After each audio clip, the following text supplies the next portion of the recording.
सभी को जय मसीह की। Praise the Lord.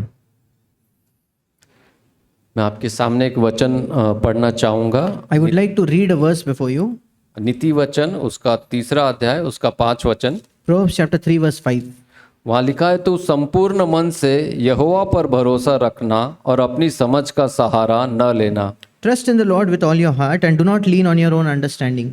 देखिए, अक्सर जीवन में ऐसी परिस्थितियाँ आती है जिन्हें हम समझ नहीं पाते। Now, many times we face such situations in our life which we are not able to understand. हम पूछते हैं, परमेश्वर ऐसा क्यों होने दे रहे हैं, And then we start asking, Lord, why is this? Why are you allowing this to happen? या इस कठिनाई का क्या उद्देश्य है। Or we ask, Lord, what is the reason why you have allowed this difficulty? ऐसे समय में परमेश्वर हमसे यह नहीं कहते कि पहले सब कुछ समझो। In these situations, the Lord never tells us that first you understand everything that I am doing in your life. बल्कि यह कहते हैं कि उन पर यानी कि परमेश्वर पर विश्वास करो। But rather the Lord tells us that I should trust in Him. That is, I should trust in the Lord. तो यहाँ पर जो आज का संदेश है, मैंने उसको एक टाइटल दिया है, समझ से परे विश्वास। And today I have entitled my message as Faith Beyond Our Understanding. देखिए, समझ से परे विश्वास का क्या अर्थ है What does it mean having faith beyond our understanding? कि जब हम परमेश्वर की योजना को नहीं समझते, Whenever we do not understand God's plan for our lives, तब भी हम उनके प्रेम, even then we trust His love, बुद्धि His wisdom, और सामर्थ्य पर भरोसा रखते हैं। and we trust His power. परमेश्वर के विचार हमारी समझ से कई ऊंचे हैं, ये विश्वास हमारे अंदर होना चाहिए। God's thoughts are much higher than our thoughts. This is the trust and faith that we should have in us. जैसा कि यशाया 55 अध्याय उसका 8 और 9 वचन में लिखा है, Just like it says in Isaiah chapter 55 verse 8 and 9. क्योंकि मेरे विचार तुम्हारे विचार नहीं है और न तुम्हारे मार्ग मेरे मार्ग है, यहोवा की यही वाणी है। For my thoughts are not your thoughts, neither are your ways my ways, declares the Lord. देखिए, हम सीमित दृष्टि रखते हैं, We have a limited vision, परंतु परमेश्वर आदि से अंत तक सब कुछ जानते हैं। but the Lord knows the end and the beginning. तो जो बातें हमें उलझनपूर्ण लगती है, And all the things that we find confusing, ये उनकी महान योजना का भाग हो सकती है। even the confusing things might be a part of His wonderful plan for our lives. और आगे हम देखते हैं कि विश्वास देखने पर नहीं, परमेश्वर के वचन पर आधारित है। And then we see further that faith is not based on understanding. हाँ, देखने पर It is not based on our sight, rather वचन पर आधारित है। rather our faith is never based on our sight, rather it is only based on the word of God. जैसा कि 2 कोरिन्थियों 5:7 में पौलुस कहता है, Just like we see in 2 Corinthians chapter 5 verse 7. क्योंकि हम रूप को देखकर नहीं पर विश्वास से चलते हैं। Because we walk by faith and not by sight. सच्चा विश्वास तब प्रकट होता है True faith is manifested जब परिस्थितियां अनुकूल नहीं होती, when the things are not according to our liking. फिर भी हम परमेश्वर के वचनों को थामे रहते हैं। And even then we hold on to God's word. तो यही सच्चा विश्वास है। And that alone is true faith. देखिए, सब कुछ समझने के बाद अगर विश्वास करे तो वो सच्चा विश्वास नहीं है। If we are able to believe in the Lord only after understanding everything, then that is not true faith. कई बार कई बातें ऐसी है जिसे हम नहीं समझ पाते, लेकिन तब भी हम परमेश्वर की जब महिमा करते हैं तो वही सच्चा विश्वास है। But then many times when we are absolutely unable to understand why the Lord has allowed some things in our life and we still trust Him, that is true faith. देखिए, हम अय्यूब के उदाहरण से देख सकते हैं। We can see from the example of Job. जब अय्यूब ने अपने दुखों का कारण समझना चाहा, When Job tried to understand what was the reason of his difficulties, तब परमेश्वर ने उसे अपनी सामर्थ और प्रभुता दिखाई। and the Lord showed him His own power and His sovereignty.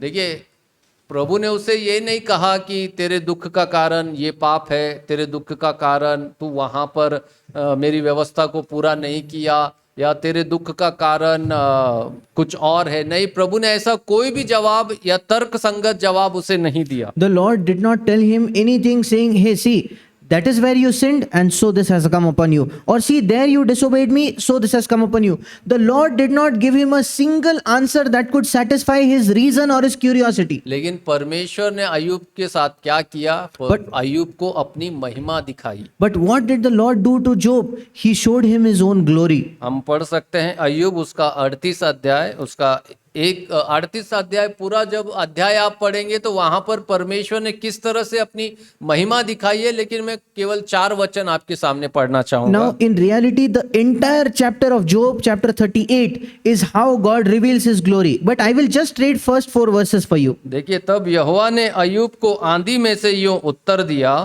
Then the Lord answered Job out of the whirlwind and said, यह कौन है जो अज्ञानता की बातें कहकर युक्ति को बिगाड़ना चाहता है? Who is this that darkens counsel by words without knowledge? पुरुष के समान अपनी कमर बांध ले, Dress for action like a man. क्योंकि मैं तुझसे प्रश्न करता हूँ I will question you, और तू मुझे उत्तर दे। and you will make it known to me. जब मैंने पृथ्वी की नींव डाली तब तू कहाँ था? Where were you when I laid the foundation of the earth? यदि तू समझदार हो तो उत्तर दे। Tell me if you have understanding. देखिए, अय्यूब को उसके प्रश्नों का उत्तर नहीं मिला, Job did not get the answers to his question. पर उसे क्या मिला? But what did he get? उसे परमेश्वर का दर्शन मिला, He got a vision of the Lord, और वही उसके लिए पर्याप्त था, and that alone was sufficient for him. और उसी बात ने उसको नम्र किया। And that is what humbled him.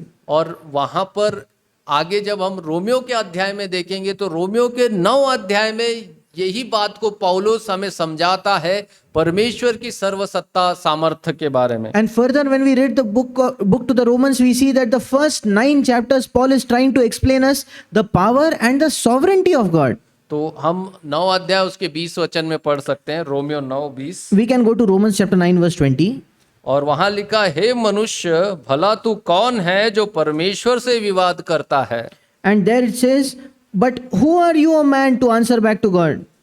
तो यहाँ पर भी देखिए पौलुस समझाता है कि हे मनुष्य, तू कौन है परमेश्वर से प्रश्न करता है। Even here Paul is trying to ask us or explain to us, you who are a man, who are you to ask the Lord or question God? तो वहां पर भी उसके पहले अध्याय में जब हम देखते हैं कि जब परमेश्वर अनुकूल परिस्थिति या प्रतिकूल परिस्थितियों को लेकर आता है, तो वहां पर पौलुस कहता है कि एक नम्र उत्तर उसके लिए क्या है जो हमें नम्र बनाती है कि हे मनुष्य, तू कौन है जो परमेश्वर से प्रश्न करता है। And Paul is trying to say that whenever we have favorable circumstances or we have absolutely circumstances which are against us or which are crushing us, what is one response that can humble us to read this and say, who are you a man to question God? जब हम परमेश्वर की प्रभुता को स्वीकार करते हैं, When we accept the lordship of the Lord or when we accept his sovereignty, तब हम ये मानते हैं कि वो जो कुछ भी करते हैं then we are accepting by faith, we are saying whatever the Lord is doing, वो बुद्धिमानी से करते हैं, that he is doing out of his wisdom, वो प्रेम से करते he हैं, is doing out of his love, चाहे उसे हम पूरी तरह से न समझ सके। whether or not we are fully able to understand it. तो रोमियो अध्याय 9 में पौलुस हमें एक गहरी सच्चाई याद दिलाता है And in Romans chapter 9, Paul is trying to remind us of a very deep truth. कि वहां पर जब हम उसका 9 और 17 अध्याय से पढ़ेंगे, If we read verse 17 onwards, Romans chapter 9 verse 17 onwards, तो वहां पर लिखा है, परमेश्वर ने मूसा जो आज्ञा मानता था और फिरौन जो विरोध करता था, दोनों को अपने दिव्य उद्देश्य को पूरा करने के लिए उपयोग किया। एक ने विश्वास में उत्तर दिया, दूसरों ने विद्रोह किया, फिर भी परमेश्वर की योजना दोनों के माध्यम से पूरी हुई। for the scripture says to Pharaoh, for this very purpose I have raised you up, that I might show my power in you and that my name may be proclaimed in all the earth. क्योंकि 9:17 में क्या लिखा है? In verse 9 verse 17, क्योंकि पवित्र शास्त्र में फिरौन से कहा गया, मैंने तुझे इसलिए खड़ा किया है कि तुझ में अपनी सामर्थ्य दिखाऊं और मेरे नाम का प्रचार सारी पृथ्वी पर हो। verse 17 it says, the scripture says to Pharaoh, for this very purpose I have raised you up, that I might show my power in you and that my name might be proclaimed in all the earth. देखिए फिरौन के बारे में क्या लिखा है कि उसे किसने खड़ा किया? What is it written about Pharaoh? Who raised up Pharaoh? परमेश्वर ने ही उसे खड़ा किया। The Lord himself raised up Pharaoh. लेकिन फरो क्या कर रहा था? But what was Pharaoh doing? वो परमेश्वर के लोगों के प्रति विद्रोह कर रहा था। He was rebelling against people. लेकिन वचन कहता है कि परमेश्वर ने ही उसे खड़ा किया कि उसके द्वारा भी प्रभु अपनी सामर्थ्य को दिखा सके। But the Bible says that the Lord even raised up Pharaoh so that his power might be shown through Pharaoh. और मूसा को किसने खड़ा किया था? And who raised up Moses? परमेश्वर ने ही खड़ा किया। God alone had raised him up. लेकिन परमेश्वर ने मूसा को भी उपयोग किया अपने लोगों के लिए अपनी सामर्थ्य दिखा। But the Lord used Moses also to show his power towards his own people. यह हमें क्या सिखाता है What does this teach us? कि परमेश्वर अपनी सारी सृष्टि पर प्रभुता रखते हैं। Lord is sovereign over all his creation. उन्होंने हमें चुना है, He has chosen us. जैसा प्रभु यीशु ने कहा Just like the Lord Jesus Christ said यूहन्ना 15:16 में in John chapter 15 verse कि 16 तुमने मुझे नहीं चुना that you have not chosen me, परंतु मैंने तुम्हें चुना but है। I have chosen you. यह एक गहरी सच्चाई को दर्शाता है Now this represents a very deep truth कि परमेश्वर अपनी सारी सृष्टि पर प्रभुता रखते हैं, that the Lord is sovereign over all his creation. कुछ भी उनकी सत्ता से बाहर नहीं। There is nothing outside his control. तो हम पूछ सकते हैं तो परमेश्वर फिर क्यों दोष लगाता है जो नरक को चुनते हैं? Now, after listening to all this, we might have a question, oh, then why is the Lord condemning those people who are going into hell? लेकिन वहां पर परमेश्वर का उत्तर क्या है But then what is the answer the Lord gives? कि हे मनुष्य तू कौन है जो परमेश्वर से प्रश्न पूछता है? Oh man, who are you to question the Lord? देखिए ब्रदर जैक एक बहुत ही अच्छा उदाहरण वहां पर दे रहे थे Brother Zach was giving a very good example over there. कि जो सूरज है वो एक ही है, Sun, there's only one sun. लेकिन उसके नीचे अगर हम बटर को रख दे But if we keep some butter in its presence, और उसी के बगल में मिट्टी को रख दे and if we keep mud next to the butter, तो बटर या मक्खन का क्या होगा? what will happen to the butter? वो पिघल कर क्या बन जाएगा? लिक्विड बन जाएगा। It will melt and become a liquid. लेकिन उसी के बगल में जो मिट्टी है But- वो क्या होगी? But right next to it, if you keep mud, वो सख्त होकर क्या बन जाती है? ईंट का रूप ले लेती है। it will become very hard and it will become as hard as a brick. देखिए दोनों पर एक ही सूर्य चमक रहा था, On both the same sunlight came. लेकिन दोनों का अलग अलग तरीके से व्यवहार क्यों था? But why were both responses different? क्योंकि ये उनके स्वभाव के कारण था। Because that depended on their nature.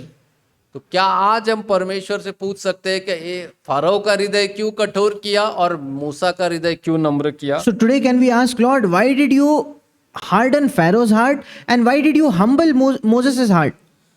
तो ये इस तरह के मानवीय प्रश्न होते हैं, And these are all questions that men ask. These are human questions. लेकिन हमने समझना चाहिए कि हमारे मानवीय प्रश्न और हमारी समझ की एक सीमा है। But we should understand that our understanding and our human questions have a limit.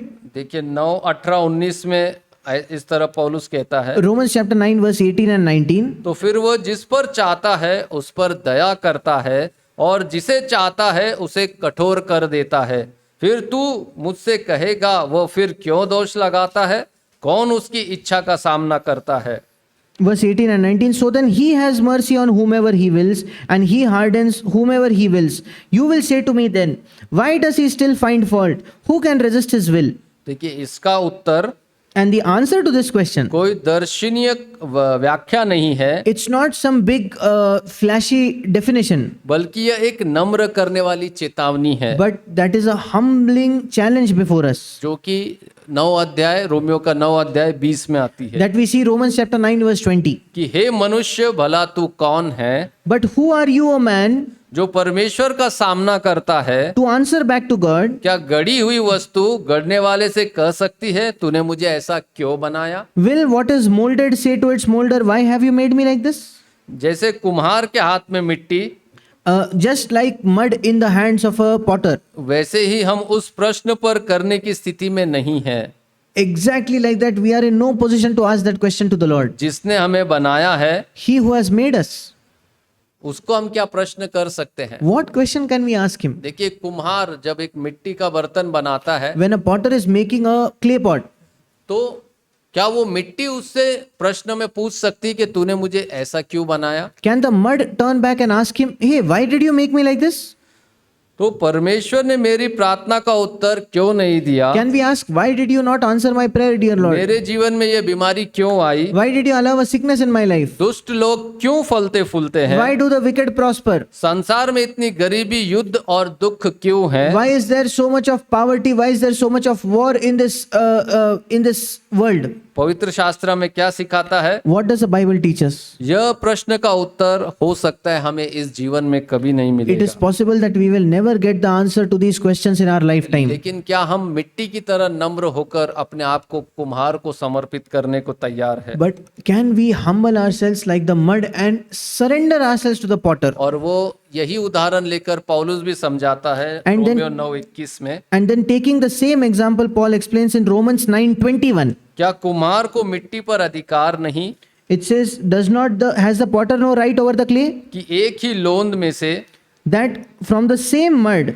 एक बर्तन आदर के लिए out of the same lump, he can make one vessel for honorable use और दूसरे को अनादर के लिए बनाए? and another for dishonorable use. तो हमारे प्रश्न का उत्तर क्या है? And the answer to our question is, कि हमें प्रश्न नहीं बल्कि समर्पण करना है। we don't need to ask more questions. We need to surrender more. नम्रता क्या कहती है? What is humility? हे प्रभु, आप परमेश्वर है, Lord, you are God. मैं नहीं हूँ, I am not God. मैं आप पर भरोसा करता हूँ, I trust in you.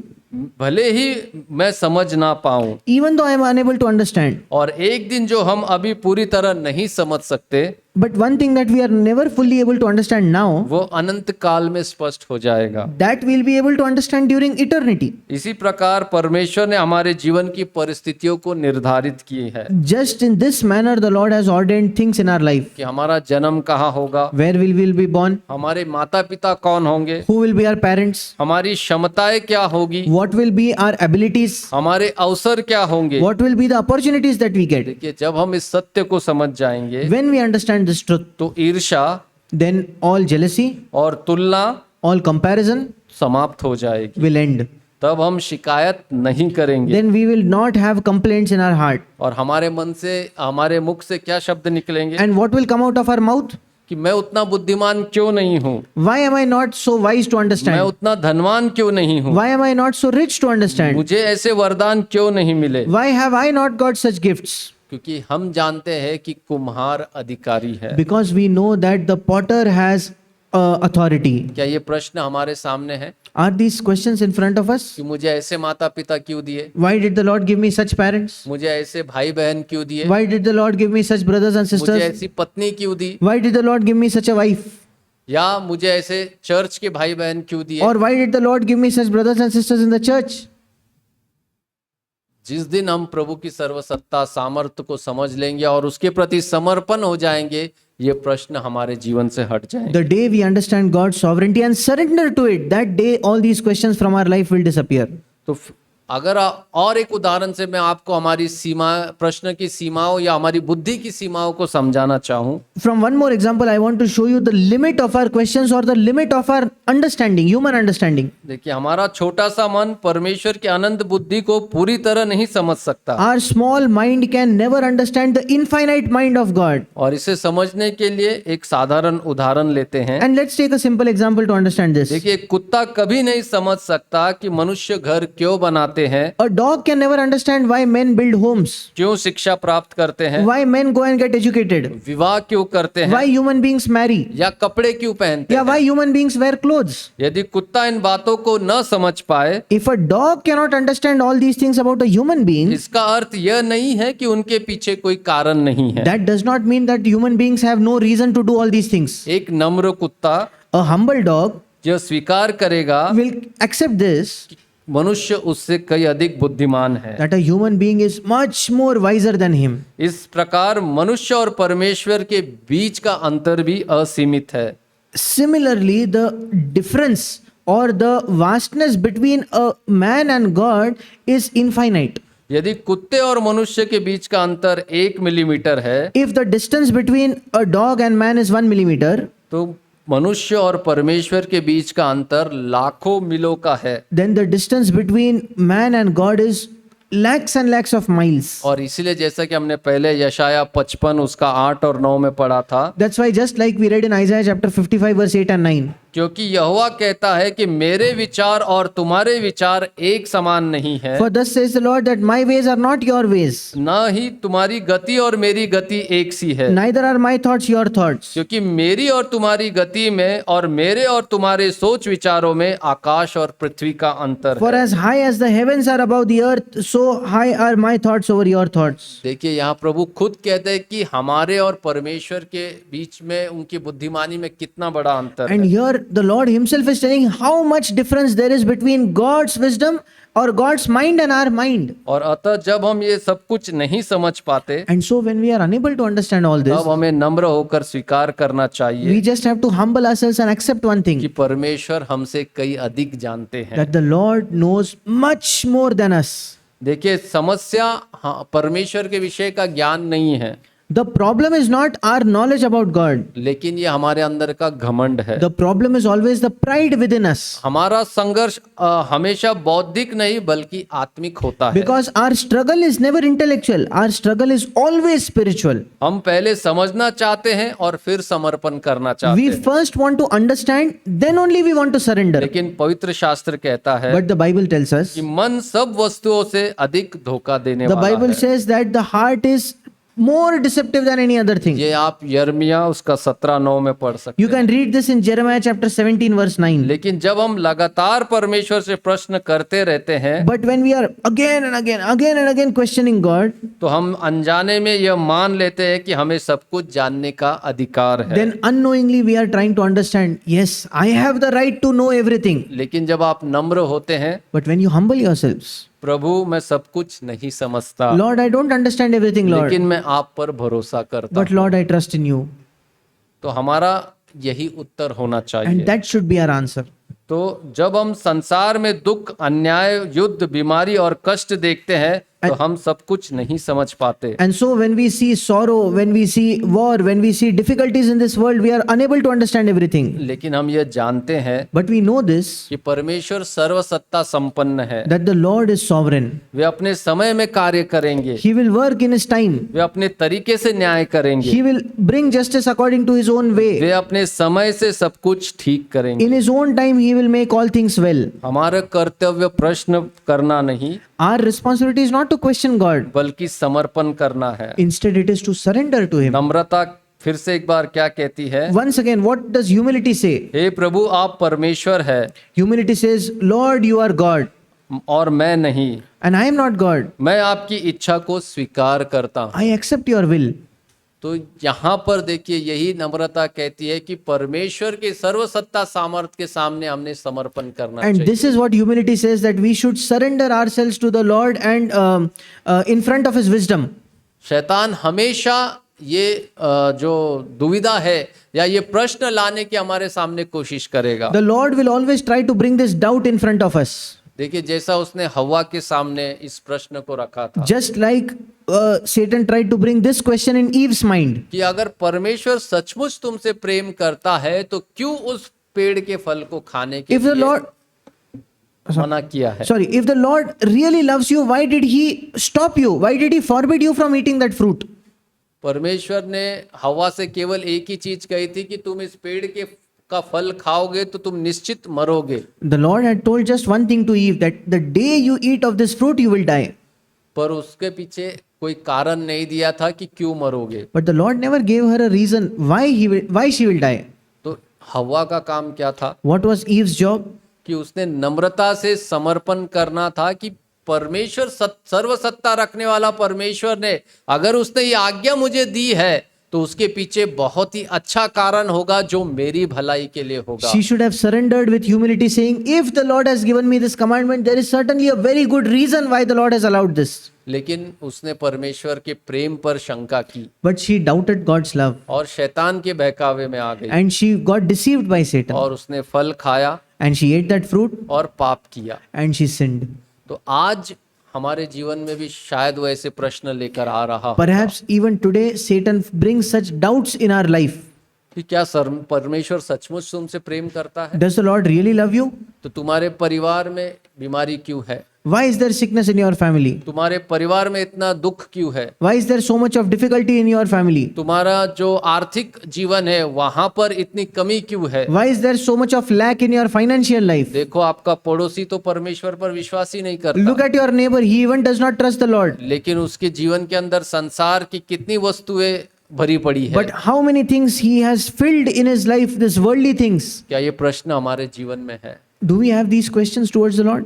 लेकिन हम सचमुच अगर नम्र है और सचमुच हमने अपना जीवन परमेश्वर को सौंपा है, If we are really humble, if we have really surrendered our life to the Lord, तो हम क्या कहेंगे कि प्रभु, आपने मुझे जो दिया है उसमें मैं संतुष्ट रहना चाहता हूँ। what will we say? Lord, I want to be content in whatever you have given me. आपने ये निर्णय लिया है कि मुझे कितने की आवश्यकता है Lord, you have decided how much I need, और उतना आपने मुझे दिया है, and you have given me that. और जो मुझे नहीं दिया है Whatever you have not given me, उसके पीछे बहुत ही अच्छा कारण है जो मेरी भलाई के लिए है। there is certainly a very good reason which is for my good. क्योंकि यिर्मयाह 29:11 में प्रभु क्या कहते हैं Because what does the Lord say in Jeremiah 29:11? कि जो योजना मैं तेरे प्रति रखता हूँ The plans that I have for you तेरी भलाई के लिए है, तेरी हानि के लिए नहीं। are plans for your good and not for your harm, not for your calamity. तो क्या हम ये विश्वास करते हैं कि परमेश्वर मेरा भला चाहता है? Do we trust this that the Lord wants the best for our lives?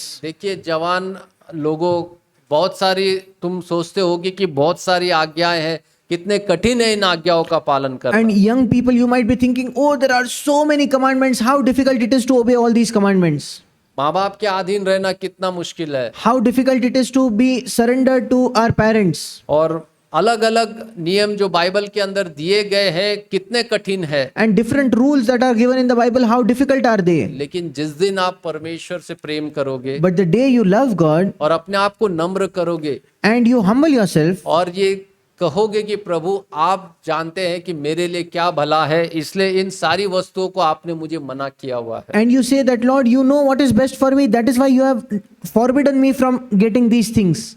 तो उसके पीछे बहुत ही अच्छा कारण है। And then there is a very good reason behind it. परमेश्वर हमारा भला चाहता है। The Lord wants our best. देखिए, कभी कभार कई परिस्थितियां ऐसी हो सकती है जिसका हम नहीं समझ पा रहे कि भाई मैं इतनी प्रार्थना कर रहा हूँ, उपवास प्रार्थना कर रहा हूँ, हर संडे को चर्च में मैं जा रहा हूँ, पास्टरों को बुला कर मैं प्रार्थना करवा रहा हूँ, लेकिन फिर भी परिस्थितियां क्यों नहीं बदल रही? Sometimes many situations are there where we think, oh, I am going to church regularly, I am fasting and praying, I am calling pastors to my home and asking them to pray, but my life situations are not changing.